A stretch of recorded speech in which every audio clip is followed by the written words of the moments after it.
हा तोच युवक आहे जो 15 ते 20 लाखाच्या थार गाडीतून रोज दारोदारी जाऊन दूध देतो. प्रेक्षको, आजचा विषय जरा खास आहे बरं का. तुम्ही म्हणाल का? हो, खास आहे. व्हिडिओ शेवटपर्यंत पहा, संपूर्ण माहिती मिळेल.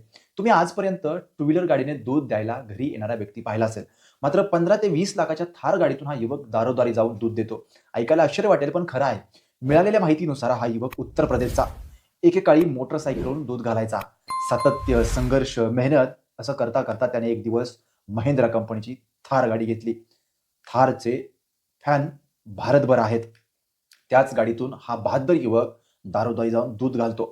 प्रेक्षक हो, करिअर करण्यासाठी क्षेत्र कोणतेही असो, काही फरक पडत नाही. कारण आयुष्यात अंतिमतः पैसाच महत्त्वाचा आहे. तुमच्याजवळ पैसा असेल तर प्रतिष्ठा, मान-सन्मान आपोआपच येते. पैशाचे सख्खे भाऊ म्हणजे प्रतिष्ठा आणि मान-सन्मान असं म्हटलं तरी वावगं ठरणार नाही. माणसाजवळ पैसा नसेल तर माणसाला काहीच मिळत नाही. तो कितीही विद्वान असला तरी लोकांना काही घेणं-देणं नसतं. माणसाजवळ पैसा आणि ज्ञान या 2 गोष्टीचा समतोल असेल तर माणसाला प्रतिष्ठा, मान-सन्मान, आदर, पाहुणचार सगळंच मिळतं. भारत हा कृषीप्रधान देश आहे. आपल्याकडे शेतीला जोडधंदा म्हणून कुक्कुटपालन करतात, शेळीपालन करतात, दुग्ध व्यवसाय करतात.